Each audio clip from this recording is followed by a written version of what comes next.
Walmart Business is in the business of helping your business, regardless of whether you're building bridges, building spreadsheets, or building lesson plans.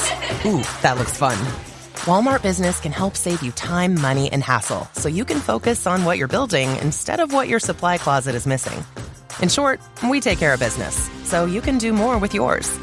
We're the Walmart you love, now for your business. Learn more at business.walmart.com. We're on the beautiful island of Vidos, just off Corfu. In this new novel, A Stranger in Corfu by Alex Preston, a prize-winning author and acclaimed journalist, it is home to a motley crew of ex-MI6 officers. There are burnt-out cases, a sprinkling of double agents, and there's a betrayed mission from their past which is about to come back and haunt them. This is the Spymasters podcast. I'm your host, Antonia Senior. Don't forget to follow us and subscribe wherever you get your podcast to help us bring you all the best writers talking about espionage, facts and fiction. We've got some amazing episodes planned, so it would be great to have your support. And in the meantime, I'm going to hand you over to me talking to Alex Preston about A Stranger in Corfu.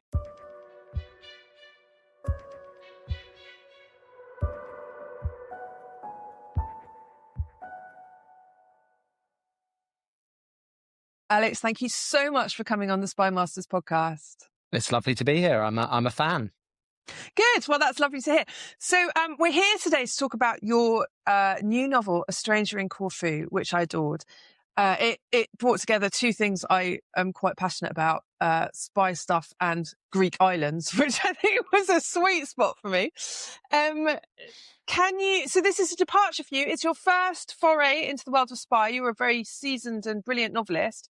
Can you start off by just telling us a little bit about the novel and what it's all about?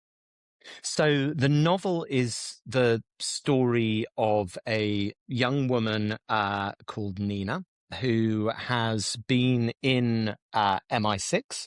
She is she's sent into Yugoslavia during the war there in the 1990s. She is captured. Terrible things happen to her.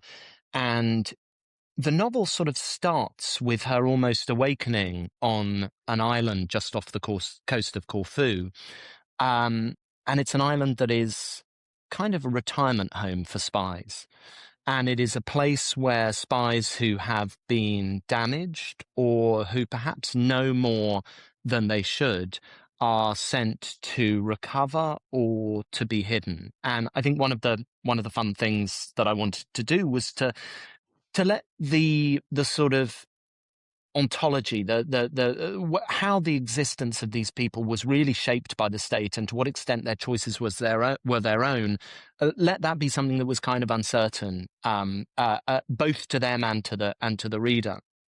And really, over the course of the novel, what happens is, firstly, there are a series of murders on the island, and we also begin to learn more about the people who are from different generations of the secret history of the British security services, and who each come with their own freighted stories, with their own betrayals, their own secrets. And, I love closed world novels. I love the idea of, if we're all moving about in the world, then tensions kind of dissipate. But if you're all locked up together, then they intensify. And that was really what I wanted to set to work in A Stranger in Corfu.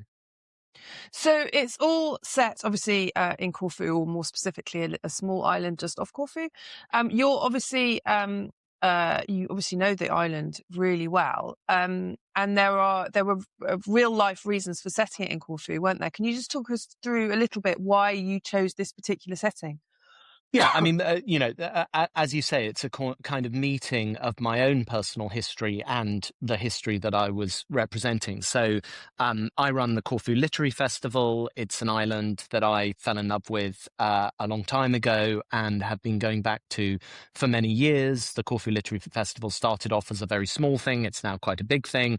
We have lots and lots of very starry names coming to speak in Corfu every year at the end of September. And so partly it was one of the things that I find that books do for me is they help me understand place, and they help me understand my love of place. And my last novel, Winchelsea, was really written about the place I live in the south of England, which you were very kind about in the newspaper. So thank you very much for that. But this one was really about my love of Corfu. It's an island that I think is fascinating. It's an island that is incredibly beautiful. It's an island some people pass over because they sort of think they know it. And yet it is wilder and larger and more extraordinary than I think its reputation would suggest. And then, of course, there's the history of Corfu, which is, fascinating for somebody who loves literature, because there is an argument that the Odyssey is at least 2/3 narrated from Corfu by Odysseus, because he comes into the court of King Alcinous at the beginning, sees Nausicaa playing on the beach, and that is all, in theory, on Corfu, somewhere near Paleokastritsa, and also, just the history of it being a pawn in so many kind of games of empire, that it was Byzantine, it was Venetian, it was Greek, of course. It was for a relatively brief time British, but you wouldn't know that because, as in the brevity of the British, because there is such a British flavour to the place. You sit in the old town on the Liston, the very kind of Venetian colonnaded square, and you overlook a cricket pitch. And it is very, very special from that perspective. And then just specifically when it comes to spying, I was captivated by the story of Operation Valuable, Operation Fiend, as it was called by the CIA, which was the first joint venture between British and American secret services, security forces in post-war Europe, and was an attempt to overthrow the communist regime in Hoxha's Albania. It was a total catastrophe, was potentially undermined by Philby, although the certainty around that is not entirely there. I make it slightly more certain than perhaps it was in the novel. But Corfu was obviously, you stand in Corfu town and you look out over the wild mountains of Albania, and I just thought the proximity of this place to history, and indeed, although the Albanian insurgents, who were used by the British and the Americans as their kind of cannon fodder in Operation Valuable Fiend, were largely trained in Malta, a lot of them were taken over by boat from Corfu. So it has this really integral role in what was, to my mind, a relatively underexplored but totally fascinating episode in the history of spying. I mean, I couldn't agree more. I think Operation Valuable is absolutely fascinating. I was just saying before we started that in my book coming out in April, I do quite a lot of work on Operation Valuable, and I loved seeing it fictionalized like this. So, as you say, there is a Philby angle, right? So Kim Philby is a character in this novel. I can't really think of many fictional representations of Philby. He's such an extraordinary man. I loved writing about him in nonfiction. How was it to approach him as a fictional character? Yeah, I mean, I found it really difficult. I found it difficult because he is so enigmatic, because he is such a huge figure in the kind of contemporary consciousness, or in how we think about the history of the secret services. There's a quote from W.G. Sebald that he said, I don't think anything new could be written about Napoleon, but Napoleon's aide de camp fascinates me. And it's this idea that you want to kind of write around the edges of the central people in history. You don't want to, because they are so large in people's consciousness that it's quite difficult to capture them. And so the way I approached him was, firstly, I read a lot around him and about him, and trying to get both a flavour of the man and of his role in particularly this period of history. But then I wanted him to be a fairly evanescent figure within the novel. He is not central. He is somebody who appears and just sets things in motion and then disappears again. He's somebody who is there also as a kind of warning of what might happen, because obviously by the time the 90s, where Nina, which is, if you like, the present day of the novel, all of that has already played out, and so what it has left is this sense of what betrayal means to those in the service, to what to the extent to which we can trust those around us. And I thought that was, he was so clearly charismatic and compelling, but also so clearly was able to maintain his position, notwithstanding the fact he was, everything he touched fell apart, because of course he was undermining everything at every step. And yet he maintained his position because he'd gone to the right school, because he had the right friends, because he had the right accent, because also he was able to use language. I was so interested to read I went back and read some of his writing, and he was a beautiful writer. I mean, really beautiful writer. And actually, if anything, reading his journalism helped me capture him, I think, better than anything else. And I really, I ended up really liking him.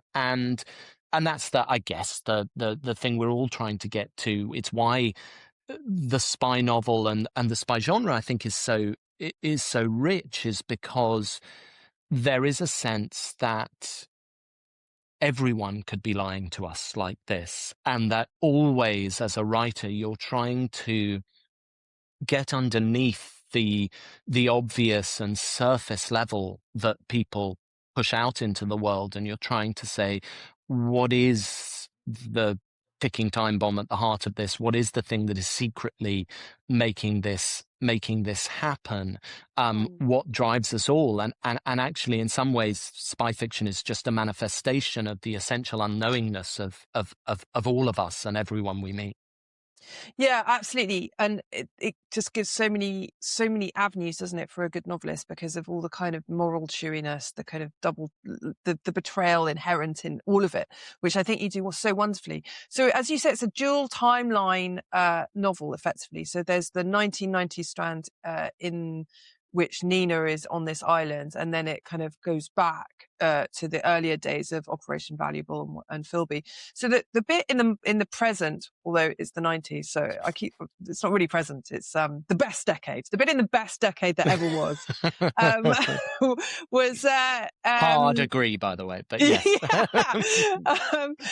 But that concentrates around Nina, and also this collection of kind of MI6 agents who've been shuffled out of the way, and they're clustered around something which was originally a kind of well, still is, but a mental I don't know the quite word, a sanatorium, effectively, for I mean, I think they call it the sanatorium, and that was deliberately meant to have kind of echoes of boarding schools and institutions, and it's supposed to be, it's the traces left by the central institutions of empire, and this is one of them, and is kind of, as you would expect, it's a kind of trailing end of one. It's this idea of, where do you put those who know too much to be allowed out into the world, but who are no longer useful to you, and who may indeed be a threat if they are allowed out.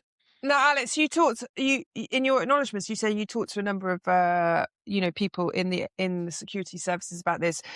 Do we think there is such a place? Do we think that we pension off MI6 agents to, beautiful islands? And if so, can I go? So there were two kind of stories, and I have to be a little bit careful about the one of them. I think is clear enough, that my mother-in-law was great friends with somebody who was high up in the Foreign Office, and and he's now no longer with us.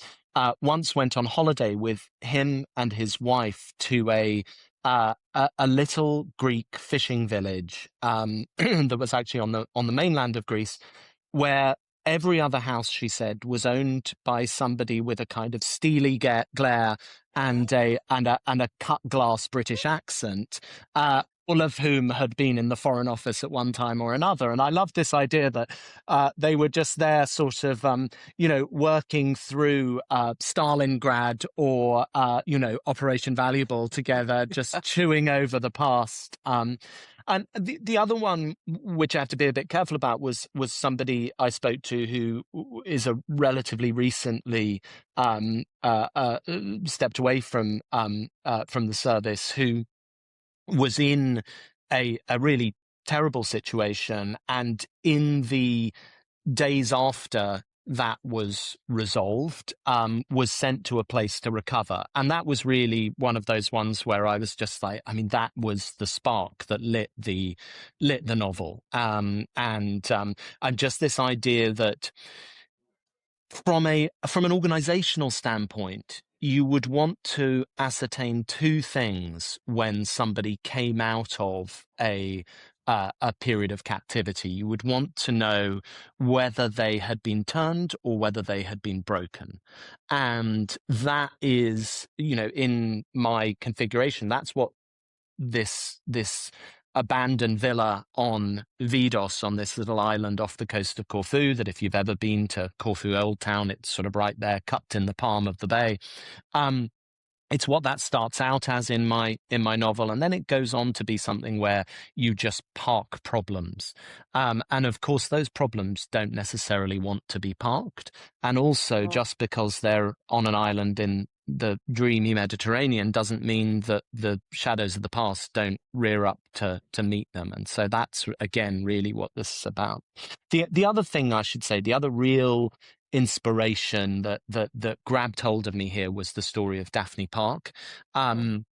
And really, and the lovely book by Paddy Hayes called Queen of Spies that about her and the role of women in MI6 particularly. And we're speaking now at a time when we have a female head of MI6, and clearly things have changed. But the instrumentalization of women, the extent to which women were forced to give up things that men weren't, the extent to which sex was used as a tool, obviously and provocatively by the Russians, but actually in a sort of seedy and unpleasant ways by the Brits as well.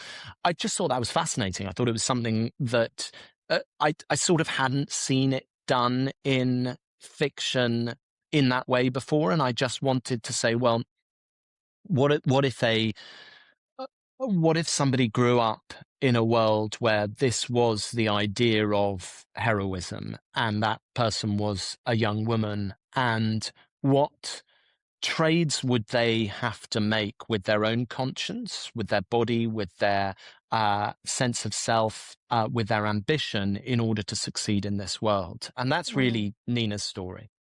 Yeah, Nina's an absolutely fascinating character. So she's quite young and she turns up on the island and she's obviously very damaged. And initially that damage seems mainly from her role in the service, but then it becomes clear that maybe it goes a bit further back. But she talks about, there's a lovely bit that actually, I want to read your own words back to you, Alex, which I really liked because it seemed to me to be the heart of a lot of spy novels, and you absolutely nails it. And this is Nina thinking to herself, and she says, this was the question for any spy, she supposed, whether it was ever worth it, whether the wreckage of one's own life, the misery inflicted on others, could ever be justified by some abstract good, but the evils left undone. I thought that was absolutely brilliant. Oh, well, thank you. Again, it's one of those questions that I think sits behind, I mean, I'm a Le Carre obsessive, and I think why Le Carre speaks to us or speaks to me in a way that maybe Fleming doesn't, or, where we grow up with very clear delineations of what is good and what is evil. And then we meet the likes of Le Carre, or indeed, Shakespeare or Jane Austen or Henry James or whoever, and we understand that actually the moral certainties of our childhood are not effective in the world.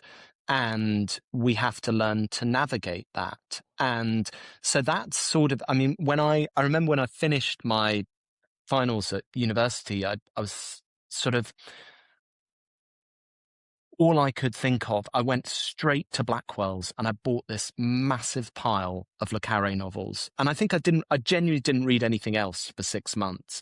And I think I read it because I read him because I felt he gave us complexity, but he also gave us entertainment. And that, I think, is where, if I think about that divide that Graham Greene, who is another, hero of mine, but that divide he makes in his work between the entertainments and the serious novels, I always felt that was a false divide. I always think that literary fiction should be entertainment.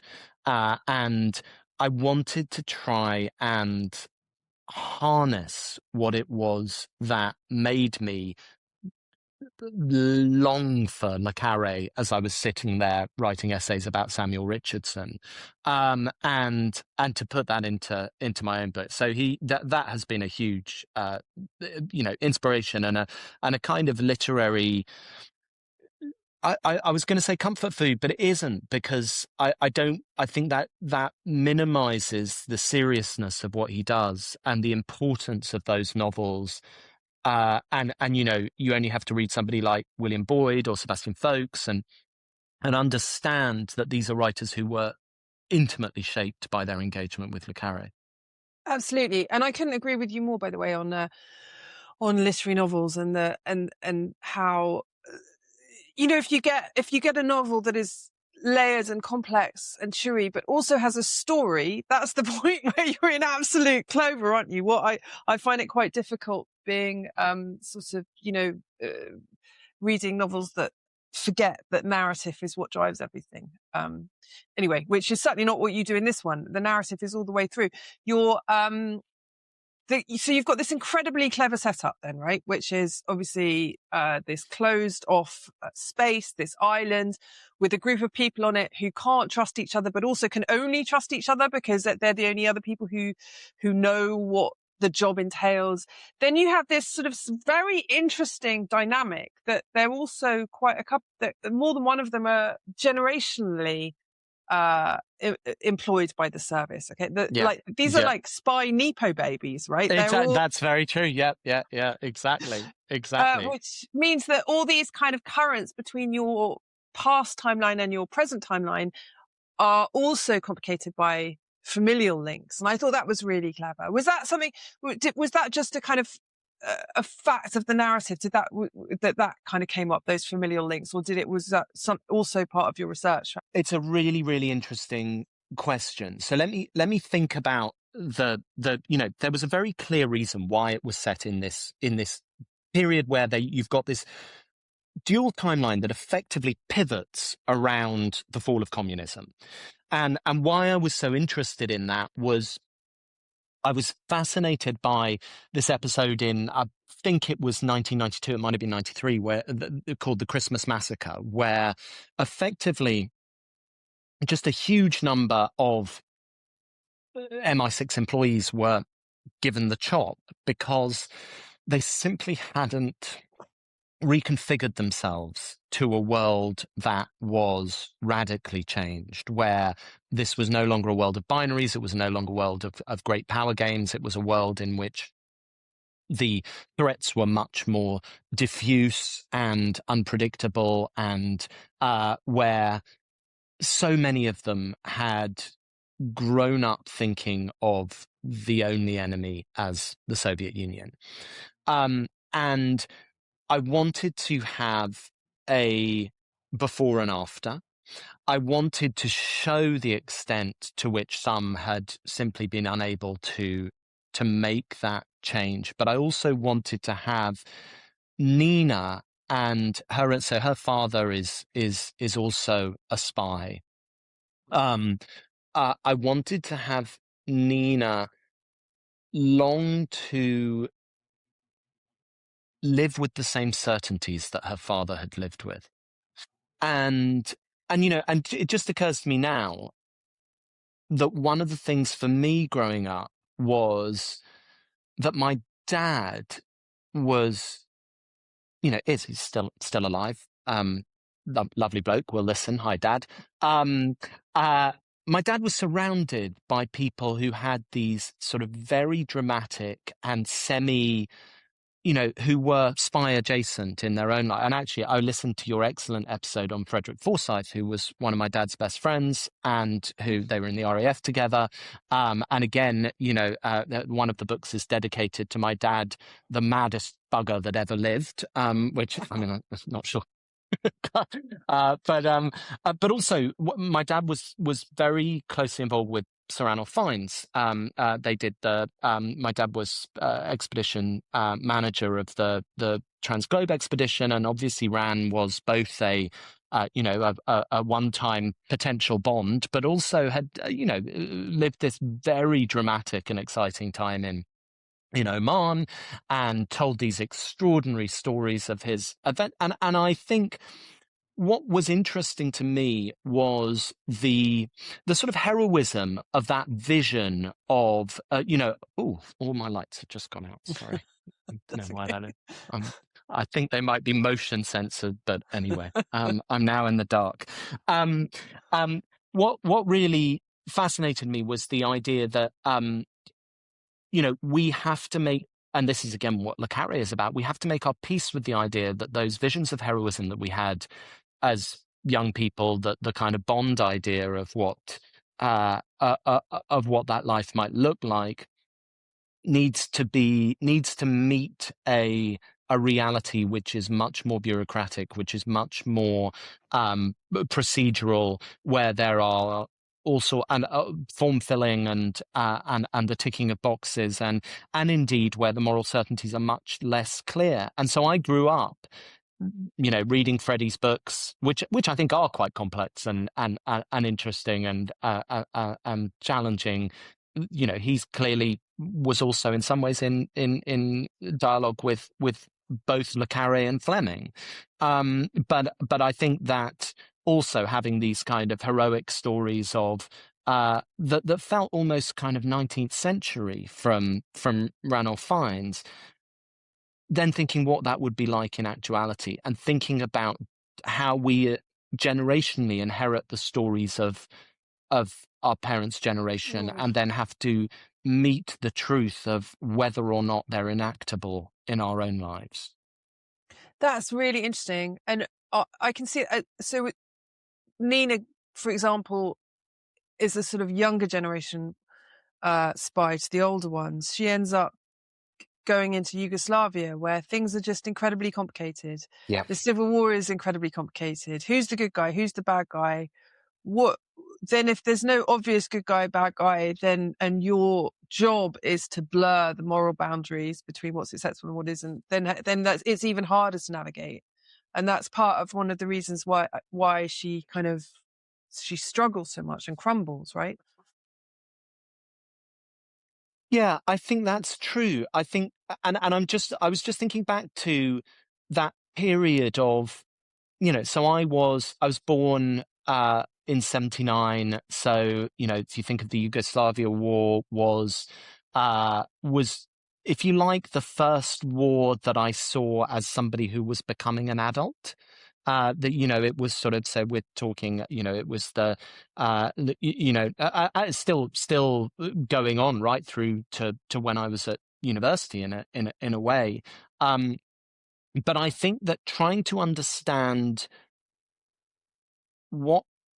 how one should position oneself versus the various sides on it, what the claims were, who were the bad guys, who were the good guys, but also the extent to which it is the way that I learned about sort of geopolitics. There was the great writer, although I think that hasn't he been slightly discredited by history. Was it Robert Fisk in the Independent? I'm trying to remember his name, but yeah, I think he sort of made something up, right? Anyway, listen, I remember reading him, and it was like the first time I was reading a newspaper and thinking, this is going on in the world, this is outside, that you get this sense of, I need to take a position on this, and I need to understand it, and I need to read about it. And it is not just something that is going on. It is something where in some way I'm implicated in as much as I need to take a stand on. And I thought that having Nina go into it with a kind of idealism, and having that idealism chipped away by both the horrors of what she encounters, but also the extent to which anyone who spends any time with anyone, it is almost impossible not to make human connections. And during her time in captivity, she makes those connections, and it is, you know, I wanted her to be damaged but not destroyed by what she goes through, and I thought that was really important. And I wanted her to also present a figure who continued to live life on terms that she felt were morally correct, that had an underlying meaning that went above and beyond the sort of the instrumentalism of bureaucratic statecraft. And so it is that idea of how do you keep moral and idealistic in a world that lives by to other terms. So idealism plays quite a central part in the novel as well, because a number of the men on the island and women on the island are actually double agents who've been sort of shuffled there. And I'm not giving anything away. No. That's clear from the very prologue. clear from the start. Yeah. I thought you were quite kind to them, to be honest. I'm not sure I've got less time than you, I think.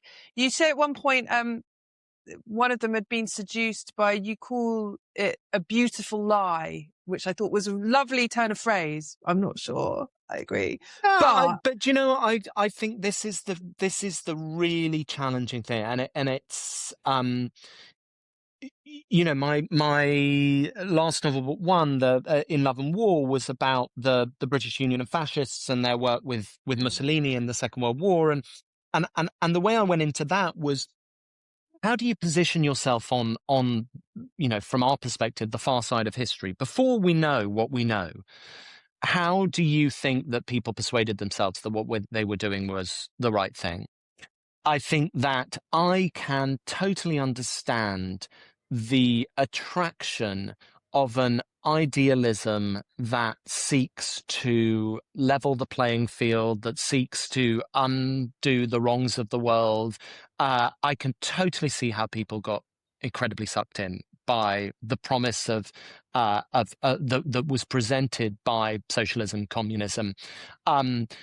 The idea is not a new one. You know, there was a Cambridge spying. What if there was an Oxford spying that just wasn't known about? You know, so many of my friends from Oxford went into the secret services in one way or another. So many, you know, probably half a dozen were at least given the tap on the shoulder.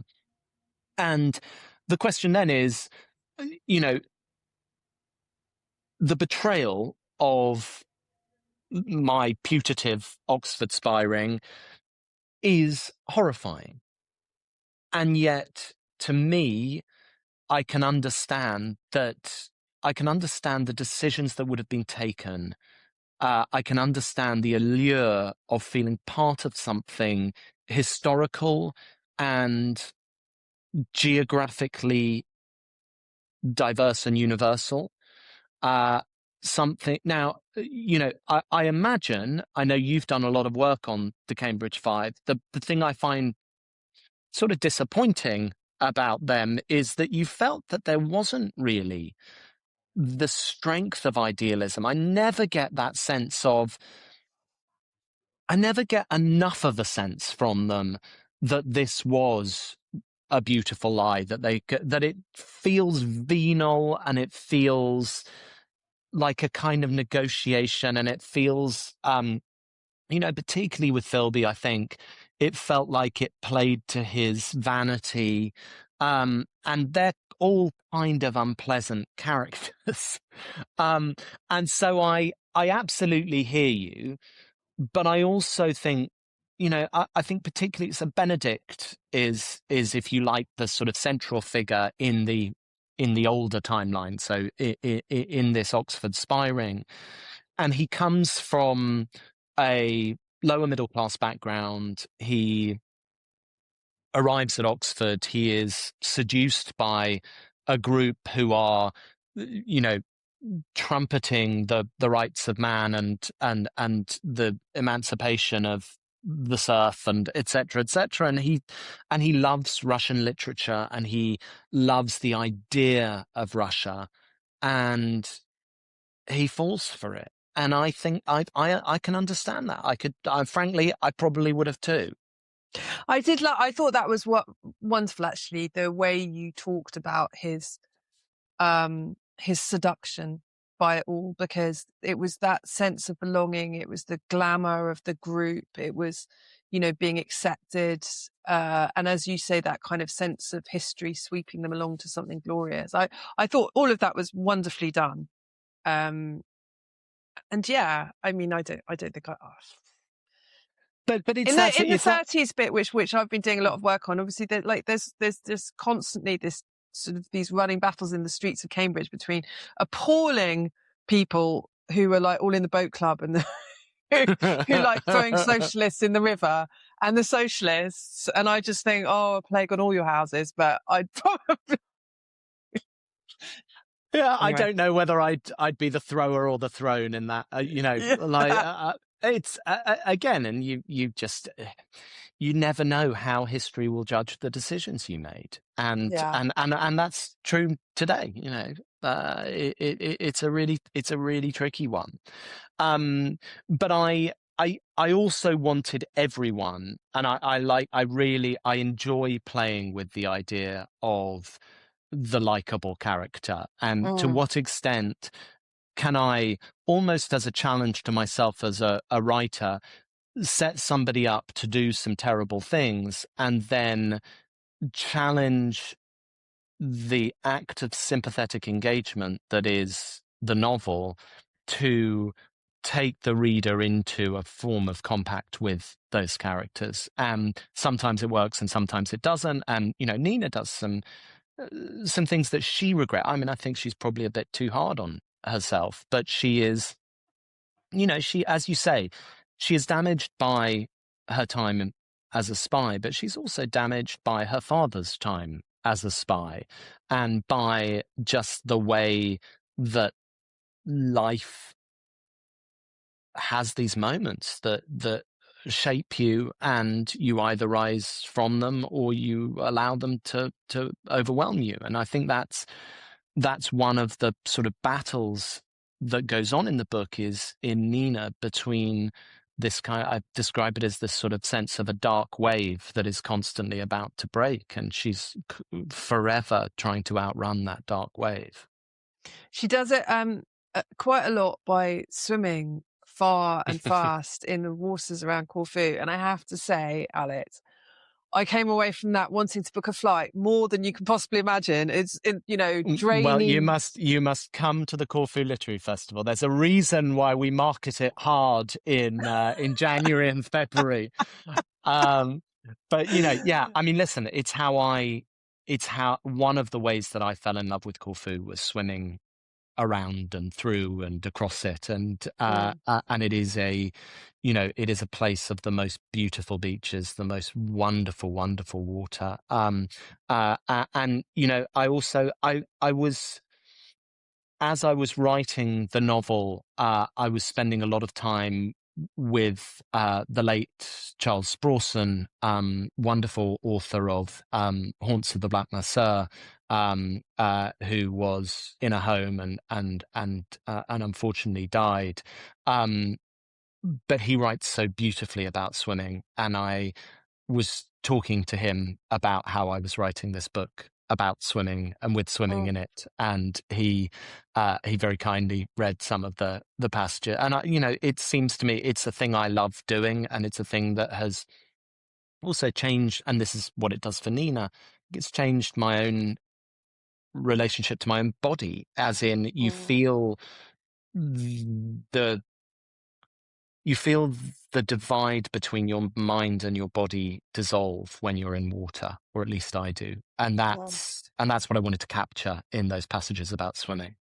Well, you certainly did. It made me long for the sea. Now, Alex, I will let you go very shortly, but I did want to ask, I think this as a spy novel is just so fantastic. I was going to ask with trepidation and hope whether you were going to be writing any more in this field, whether we're going to get more spies out of you, or is this a one-off? So I think Canongate were a bit surprised when I delivered this novel, because obviously Winchelsea did very well, and Winchelsea ended very clearly setting itself up for a continuation. Now, I am writing the follow-up to Winchelsea now. I finished Stranger in Corfu very obviously, I think, setting it up for a continuation. And so I feel like maybe my life is now going to be spent moving between East Sussex and the Mediterranean. And so 100%, the moment that I've finished writing Rye, my next novel set in the 18th and 19th century, I am going to come back to Corfu because I loved it. I loved spending time imaginatively there. I love Nina. I want to spend more time with Nina. So yes, absolutely, it is going to be a series. TV things are happening that I'm not allowed to talk about. That it's all, it's been very exciting, and the response to it has been so wonderful. So no, I'm definitely going back. Well, that is brilliant news. So good to hear. Well, listen, Alex, on that note, I just want to say thank you so much for coming on and talking about your wonderful book, and to urge my listeners to go out and buy it. I think this episode is actually going out on the day that the book is published. So just in time for everybody to get their mitts on it with some urgency. So thank you very much for joining us. Wonderful. Thank you so much for having me. And I can't wait for your book. I'm really looking forward to reading about the Cambridge Five. That's so exciting. Brilliant. Thanks, Alex. Thank you for listening to the Spymasters podcast. We were talking about Alex Preston's new book, A Stranger in Corfu, which is out in all good bookshops. We also talked about my book, which is coming out in April, Stalin's Apostles. It's a non-fiction account of the Cambridge Five spy ring and their role in helping Stalin to build an empire. So it's available on pre-order. Fill your boots. If you want to hear any more from me on history books and all topics historical, you can also find me on the History Book Buffs YouTube channel, which is also a podcast wherever you get your podcasts. So Stalin's Apostles, History Book Buffs. Follow and subscribe to Spymasters and buy Alex's book, Stranger in Corfu. That's your homework for the week. Thank you for listening.